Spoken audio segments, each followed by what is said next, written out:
Hello बच्चों, let's see this question. This question says consider the following statement and select the correct option.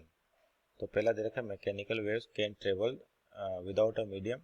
दूसरा कि when a wave motion passes through a medium, particle medium only vibrate simple harmonically about their mean position. तीसरा there is no phase difference between among successive particles of the medium. तो यहाँ पर आपके पास जो wave के ऊपर dependent question है तो की कॉन्सेप्ट लिखिए आपके पास यहाँ पर। तो आपका जो की कॉन्सेप्ट होगा यहाँ पे देखिए जिस चीज़ों की पूछा हुआ है ये हो जाएगा आपके पास वेव मोशन। और आपके पास ये भी कह सकते हैं क्लासिफिकेशन ऑफ वेव्स भी कह सकते हैं आपके पास, क्योंकि जो वेव्स है आपके पास mechanical non mechanical according to medium requirement. और मान लीजिए आपके पास प्रोग्रेसिव भी होती है वेव्स और ट्रांसवर्स होती है। तो डिफरेंट कैटेगरी में अकॉर्डिंग टू कंडीशन आपका वेव का क्लासिफिकेशन है। और अपन से केवल यहाँ पर किसका पूछा, मैकेनिकल वेव का, और उसके बाद उसकी प्रॉपर्टीज के बारे में। तो वेव मोशन और एक और की कंसेप्ट लिख सकते हैं अपन यहाँ पे, प्रॉपर्टीज ऑफ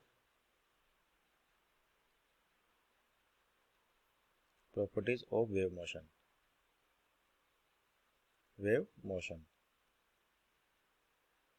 तो यानी कि आपके पास एक और की कॉन्सेप्ट आ सकता है, प्रॉपर्टीज ऑफ वेव मोशन।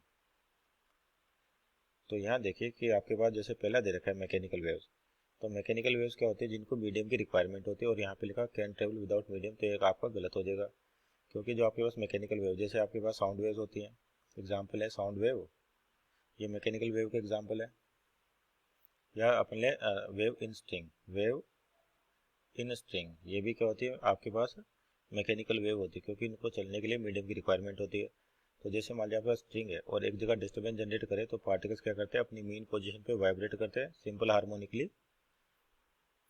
तो आपके पास क्या होता है, एनर्जी आगे की ओर ट्रांसफर होती रहती है पार्टिकल के वाइब्रेशन की वजह, पार्टिकल के मोशन की वजह say about it's mean position.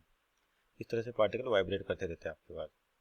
और साउंड वेव में क्या होता है, आपके जो पार्टिकल का डिस्प्लेसमेंट है, तो आपके पास जो लॉन्जिट्यूडनल डिस्प्लेसमेंट होता है किस तरीके से, तो यहाँ पर पार्टिकल करते हैं कि अपनी मीन पोजीशन के अबाउट क्या करते हैं, ऑसिलेट करते हैं सिंपल हार्मोनिकली, और एनर्जी आगे को ट्रांसफर करते रहते हैं। तो ये तो लॉन्जिट्यूडनल होगी, ट्रांसवर्स होगी, दोनों ही कैसे मैकेनिकल वेव्स है। तो मैकेनिकल वेव को मीडियम की रिक्वायरमेंट होती है, ऑप्शन नंबर एक तो गलत हो गया।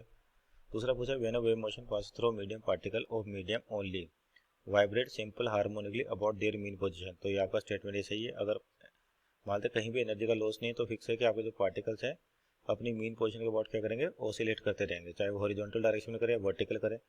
और तो होगा क्या, वो मीन पोजीशन के बाद ऑसिलेट करेंगे सिंपल हार्मोनिकली। तो मींस ऑप्शन नंबर 2 आपका सही है। तीसरा लिखा there is no phase difference among the successive particles of the medium, तो ये गलत हो गया।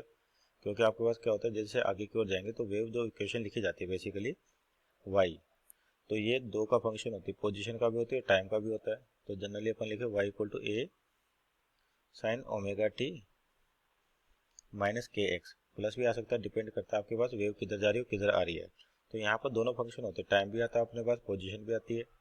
तो जैसे जैसे पोजीशन बदलेगी आपके पास वैसे से क्या होगा, आपके पास जो फेज है, यानी कि ये चीज़ जो कहलाती है फेज है, ये चेंज होता रहेगा। यानी कि सक्सेसिव पार्टिकल्स के बीच में क्या लिखा है, there is no phase difference, जबकि फेज डिफरेंस होता है। मीन्स ऑप्शन नंबर 3 भी आपका गलत हो गया। तो यहाँ पर केवल करेक्ट ऑप्शन है ऑप्शन नंबर 2। तो यहाँ पर देखें तो option number B is our right answer. Hope you understood well, best of luck.